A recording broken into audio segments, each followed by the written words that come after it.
Hey everyone, and welcome back to another Coach's Commentary. This is the eighth and final game for the 2021 season against Gillett. Remember, it's the Algoma Wolves, 6-2 season, second place in conference, 2 plays away from being 7-1. But we're going to finish up very, very strong here against Gillett with a huge victory. Offensive scores, defensive scores, all sorts of big plays going on. It ended up being 58-14. And yeah, so let's jump into things here. Take a look at the scouting report. So first off, talk a little bit about the big win against Sevastopol and things like that, and getting some of the younger guys in, rotational guys, etc., etc. So looking at Gillett, they threw the ball quite a lot, but when they ran the ball, they ran to the offensive left 76% of the time. So that was a pretty big key for us there. As you can see, between run and pass, 38% run, 62% pass. With the favorite plays, the QB running around for his life. But number 4 is going to be the main guy that we were trying to stop. And it's going to be a lot of stuff that we had already seen: spread, pro tight, and then Larkin Robin, which is a twins formation with a tight end attached to the formation. So you can kind of see the rushing and passing stats. Not all that great. They had 1 win on the season. And number 4 was the QB that we were trying to stop, of course. But yeah, you can see with the rushes, not a whole lot of attempts. And then trying to get the ball to number 21 the majority of the time. So primary formation, 31% of the snaps is going to be spread, and they're throwing it 93% of the time. Want to keep the QB in the pocket, as usual. And then pro tight, about the same amount, 29%, 71% run, so that's pretty obvious. And then Larkin Robin, kind of the would be the next most, 8% of snaps, and 100% pass. So they ran some other formations too. Ran like a Rhino split, so like Rhino is what we call our primary formation, but our tight end is attached. So that split just means that they have that tight end or X receiver outside. And then this was a thing that they ran our first year in 8-man gun bone gimmick, which they would send twins out really wide, and they both would be on the line of scrimmage, which means that he is not eligible and that the guard would be. So a lot of teams, they would send out 2 guys over here to defend both, but this guy's not eligible, and we put in our gold coverage, which is a variation of yellow. So we have 3 deep, so we can cover any of these pass plays here, and then we kind of have a guy splitting the difference between the formation and the twins in order to get out there if they try to throw some kind of bubble screen or slip screen or whatever. But yeah, we wanted to have plenty of guys in the box here to stop the run. We really weren't worried about throws out here. Hey, personnel, gonna have a breakdown there. QB was a freshman. He's running around like crazy, running around for his life, all that stuff. And then the other guys, not too big of threats that we're worried about. They had some beef on the offensive line, 210, 220, 230, 260. But they were going to run to the offensive left the vast majority of the time. So we were playing to those numbers as well. And so, we're running our 2-2 defense once again. And this is how we were gonna line up to things. So again, we kind of changed things where we wanted a like 1 or a shade technique before, but if we're facing double tight, we really don't want that. That's a really easy down block for the guard. So we planted our nose tackle in a 2 technique, head up on that guard, and he was going in unless we had some kind of blitz, and then he could tell the nose which way he wanted him to go. But still going to be an A-gap player. We're just making it not as easy for that guard to down block there and protect our linebacker and our filling corner a little bit if they run to that side. Against the spread, again, we're going to have a 3 technique, we're going to have a 2 technique, and if we're blitzing this linebacker, which is what I had planned to do a lot, he would communicate with that nose which way to go, and then we're playing our basic red coverage for that. Rhino split, again, kind of drawing everything up so we all know what to do. Yellow coverage, and they like to run, for us, again, I talked about how our passing tree is a little bit different from like everybody else, and a 0 is a fly or a streak, 8's a post, a 5 is an out, and then a 3 is like a whip route. Of course, one of the defensive performance to remember, and we did just that. So when we get to the game here against Gillett, we're home again. Missed a couple of seconds off of that kickoff. They got a holding call, which is what the flag was. And as you can see, they have a big boy running the ball. Gillett really likes to do this, where they have like a giant fullback who should be playing on the line. Give up a big play. Start. It's not ideal. But yeah, Gillett, all 3 years we faced them, they put a guy who should be on the line at the fullback position, just because they're tough to tackle and they truck guys all the time, so I'm sure it's funny when it comes to film.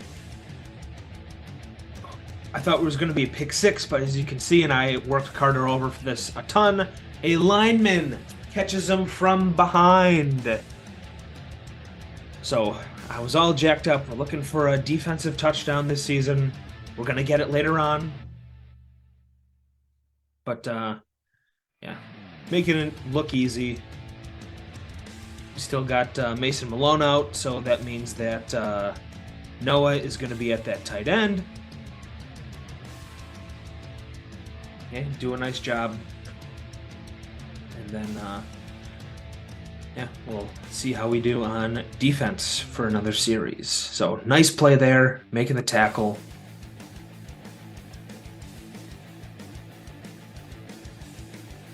Yeah, so they pull a guard. Get some decent yards.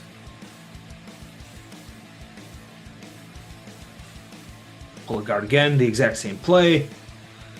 Our safety dips inside and gives our outside, but we had a good fill from Varden there. Bad snap. And then they put themselves into a bit of a hole where they are going to have to punt. Yeah, we got Grant. Good return here.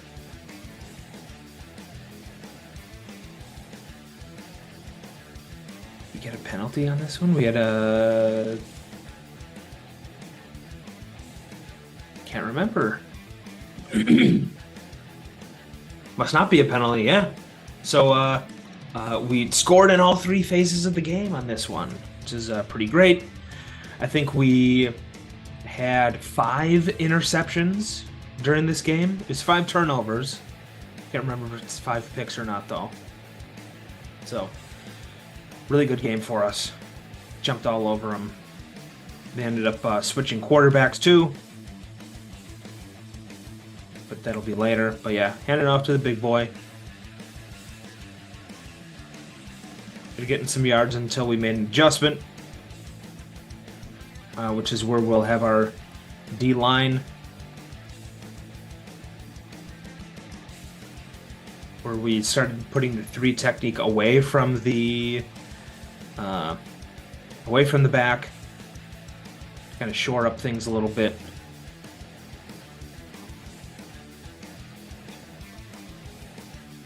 And doing a QB lead, that's a good adjustment. Just didn't get the job done blocking.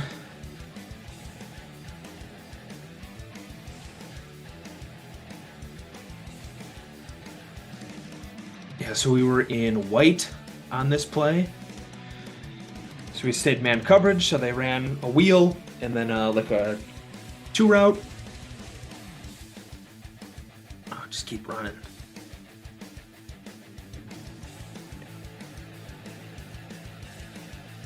See if we trap back the other way. Yep, there it is. Head on the front side if we were a little more patient. And back to leads.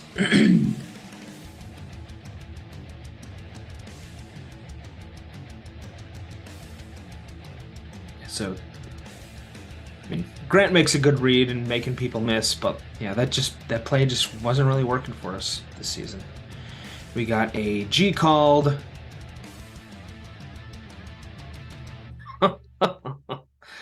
Carter's just making guys look ridiculous. We had good blocking too.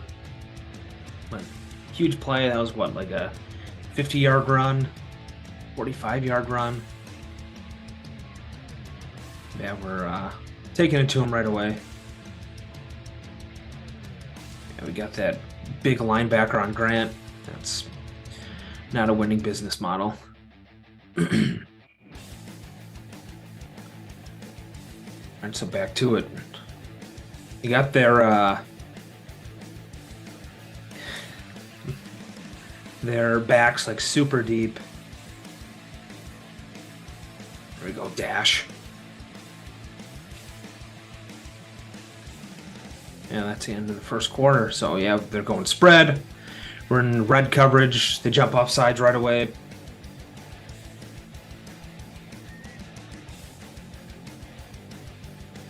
Running a guy underneath. Almost get the pick. That was a great read by Noah. Just barely. I think he said he even like grazed it with his hand.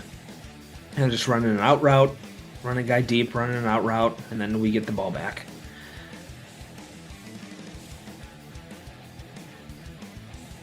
And running Dashlet on a throw. Bad throw. Should have stepped up and put it on him. We're like falling back and threw it. And then we throw a pick. Getting too cute.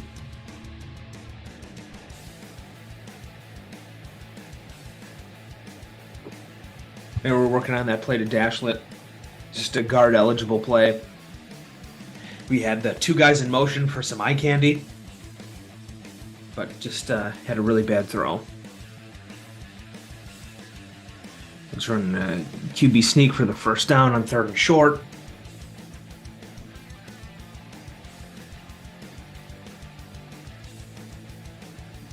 Doing that cross with their halfbacks, and we talk all the time like we're not, our linebackers aren't reading backs. That's how you get confused and get owned. So we're reading guards, getting guys to the play. Tackle for loss, nice job there. We got big man in the game at nose. Little swing pass. Guys are all over it. They get like 3 yards maybe. And we get them to a 3rd and long situation, 4th and long situation. Throws it up, catches it, but out of bounds.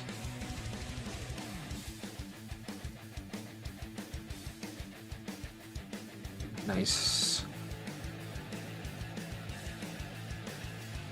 Good play by Grant there. We're going trips, doing a pass play. Ugh.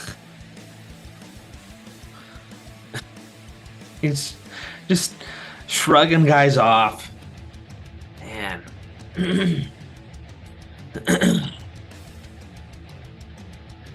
Big man vertical right there. Cleared the grass. Crossers. You had Grant wide open. Yeah, so that was a play that it worked every single time. It's just that we weren't patient enough to wait for those guys to clear everything.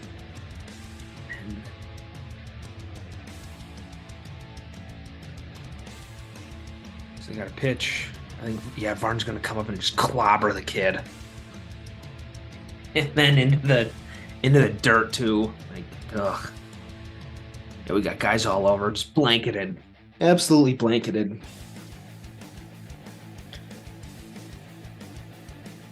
Throwing a little swing pass. We blitz the linebacker, so we're able to get out there, but Grant does a nice job of falling off of his guy and getting the tackle. We got the 4th down. We're back at it. Trips. Pass blocking.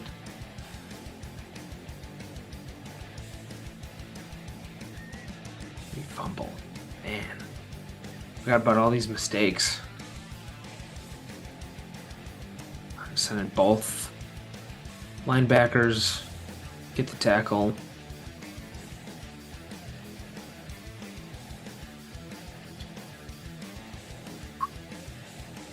Could have been a pick. Did they call us for pass interference on that? They must have. That's really bad. And just get a sack right away. Or it was, I think it was designed run, so no sack for Dashlet. Overthrow, almost get a pick.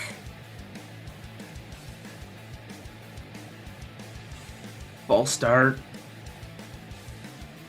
And we made mistakes, and then they just help us out by making more. But yeah, that was a nice route combination there. Getting throw to the middle of the field.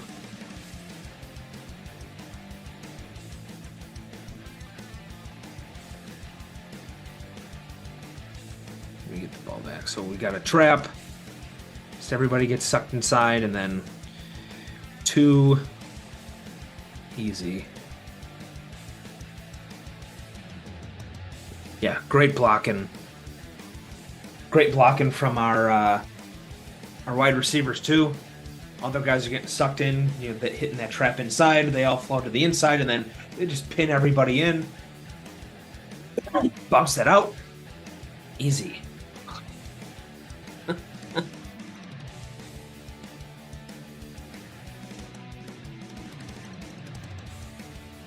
Squibbing it back on D. See what we can get here. Staring down that wide receiver. Grant jumps the pass. If he went to the left, he would have scored a touchdown. Had a bunch of guys out front blocking him. All 3 of our seniors out front blocking for him. Little bubble screen. Good blocking. Just drops the kid. Just flat-footed. I'm going to get you. And then he just, boom, brings down the hammer on... Yeah, this bogus play that we were running shouldn't have worked, but barely did. We should have got tackled for a loss. Connect with Grant for the touchdown. Getting some celebrations. Good to see guys all jacked. Trying to get Logan Knorr, that looked like a 2-point conversion. Didn't quite get it.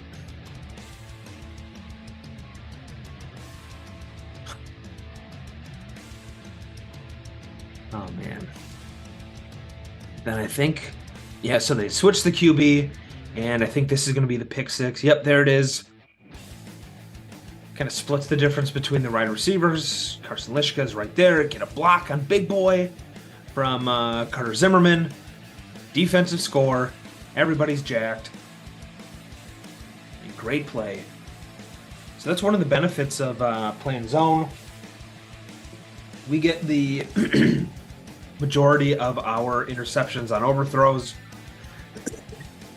with underthrows probably being the second most.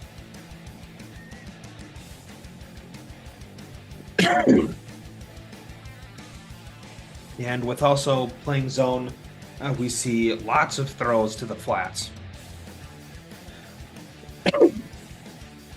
Yeah, that's going into halftime. It was just a brutal second quarter for them. But, yeah, with... I just did a... We're going to get another... Get a kick return for a touchdown. So we get a bunch of offensive scores. We get a defensive score. We get 2 special team scores.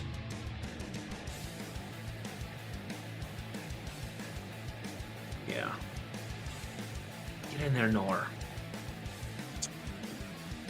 But, yeah, I did a pass analysis for 2019, 21, and 22. And with our zone coverage, a lot of teams don't even... oh, bad tackle. Really bad tackle. Just fell down in the dirt there. But Yeah, in 2019 we had, I think it was like 84% of completed passes were to the flats or behind the line of scrimmage. This season, in 2021, it was about 65%.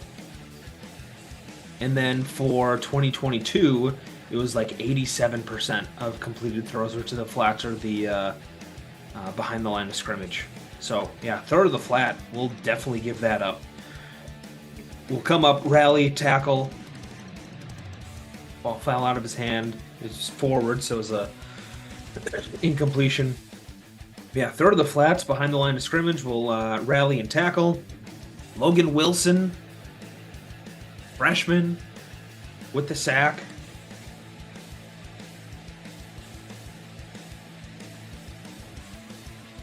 But yeah, if you're going to try to throw deep on us, I mean, that's the design of the defense, to stop explosive pass plays over 20 yards or more.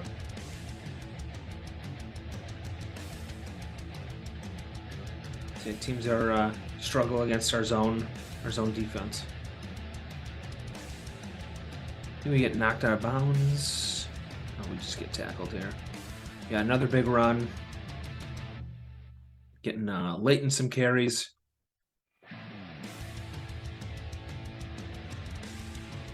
And we put in Varden at QB. Second fastest guy in the field behind Grant. Nice read there, good cut.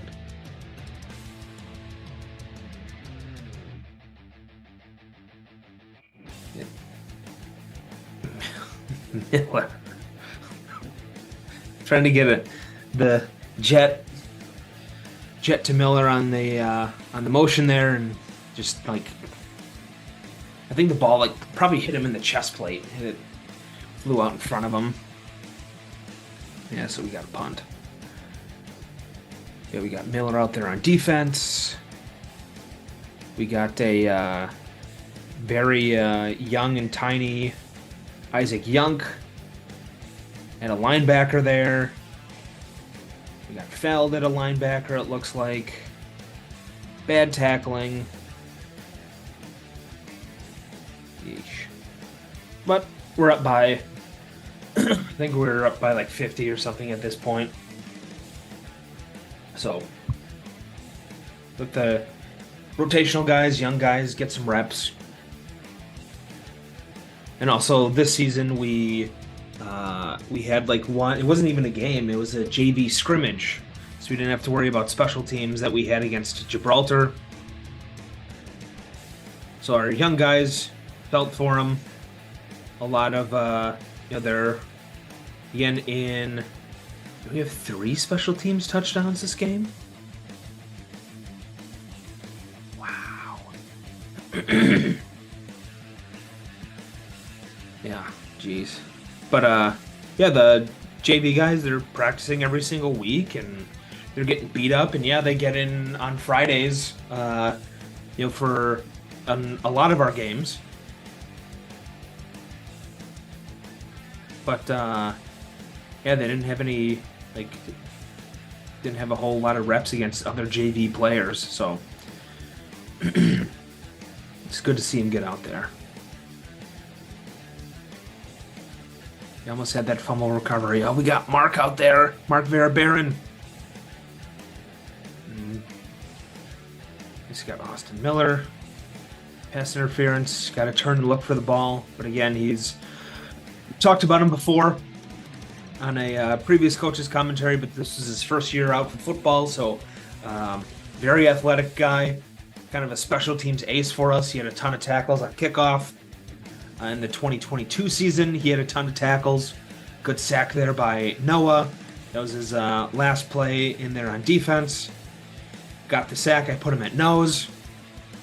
And that was his 100th total tackle of the season. Barton comes over, gets the pick.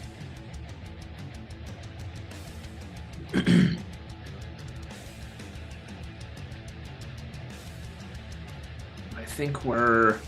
Is that Yunky? With the run? Okay, Yunk on another run. getting positive yards. Got Mark at the wing. False starts. Mark.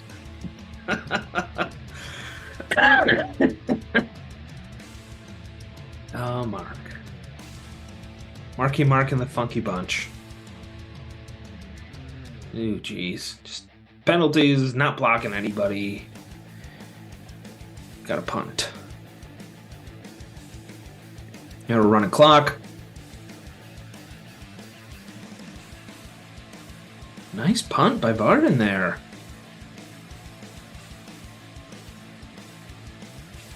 That kid touch it. We should have just pushed him into it. Yeah, so they tried like a pulling guard thing. Dashley gets the tackle, getting all of our seniors in there. So this was the last play of the game. There was a gentleman with some special needs, and it worked out where he would get a big touchdown at the end of the game. So that's a great experience for that young man. They were all jacked. Okay. Good way to end the season. Yeah, I was like, he was gonna get like an 80-yard touchdown, and I was like, me thinking like, oh, that's gonna look bad on the stat sheet and whatever.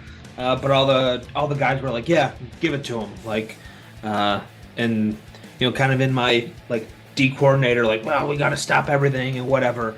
I was just like, yeah, what am I thinking? Like, we're up by 1 million points. So that's again like our great group of guys, and wanted to give that experience to that young guy, and so I was pretty proud of our guys with recognizing the situation, and I talked about that after the game, where that was a really special moment that we got to give him. But yeah, so that's the end of the season. Great season, 6-2 overall. Should have been 7-1. But did a lot of great things on offense, on defense, special teams, all that stuff. So hopefully you guys enjoyed Coach's commentaries, learned a little bit about some of the things that we do. With the previous one from, I think it was 2 years, or maybe about 1.5 years, when I did the 2019 season, kind of as a teaching tool. So if guys are wanting to kind of see what we're all about as a team, why we do things the way we do things, coverages, all that stuff, running a complicated defense. That's why I do this stuff. So hopefully you got something out of it, whether it's enjoying watching some games, getting some more insight to games, using it as a learning tool a little bit without kind of giving away everything that we do. So some of you are probably wondering, hey, when are you going to do the 2022 season?